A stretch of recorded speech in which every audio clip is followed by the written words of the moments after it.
Exactly. Very good point. So yeah, and even like, so what do you think, like when people are trying to connect with someone who is the big dog, as you say, Mm-hmm. what, I see a lot of different ways people approach it. What do you think the best, what's the best thing to do to start getting on someone's radar? My favorite way to get started is to curate them. We admire them because they're creating great content. Um, at least that's usually why I admire someone. They're, a great blogger, great podcaster. They're creating great stuff on social media. I'll curate them. So I will write a little post on my blog quoting them and linking to the rest of the content on their site, and tell my audience why I think they are going to be interested in reading that. And so in linking to them, I'm showing some support of them. Um, I also, of course, comment on their content and let them know I liked it so well I shared it with my audience. And then I share it all over on social media. Um, and I loaded up. I'm using Meet Edgar as a way of continuing to give attention to things on social media. So I loaded into Meet Edgar so that it repeats every month. Yeah, The name meetedgar.com. Okay. Yeah. You can create a schedule you can create a library of social posts, and then Edgar will cycle through and continue to post it according to your preferred schedule.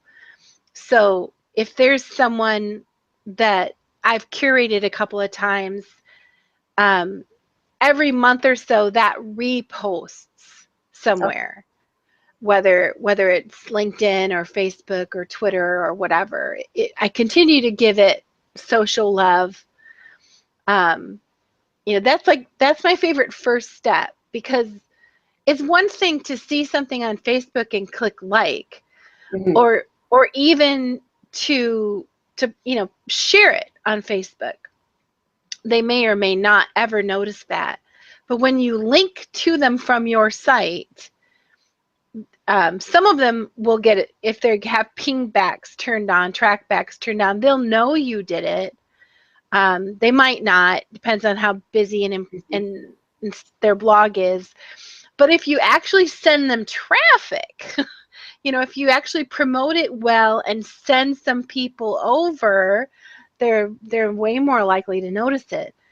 So this is what I've experienced a few times now, as I've curated somebody once or twice and given it good promotion and commented and said, I liked what you had to say so much. I shared this point with my audience and sent them over to read it. Those people come back and comment on my curation and say, hey, thanks for sharing. When I see them do that, then boom, I Yeah. think, okay, they've seen my face, they've seen my brand, boom, I'm back. Hopefully I've friended them on Facebook already, or I'll send them some kind of a message and just say, you know, um, hey, thanks for the comment. I love everything you do. I hope we find some way to work together sometime.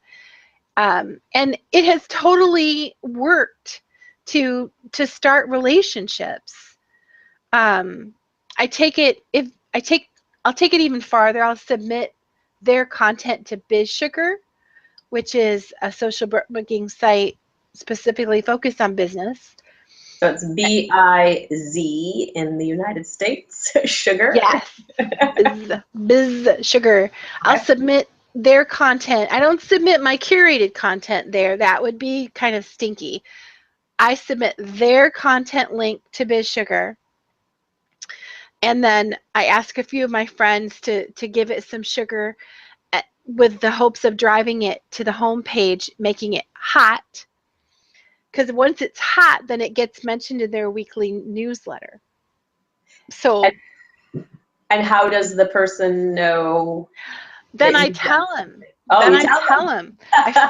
I forward them the email and say, You know, I don't know if you use Biz Sugar, but I submitted that post you wrote about blah, blah, blah. Hey, it got featured this week. It sounds like I'm being a brown noser. But I am, and I'm serving my community great content. Exactly. Which is the point. Yeah. You know, I'm not just brown nosing. I'm serving my community at the same time. Yeah.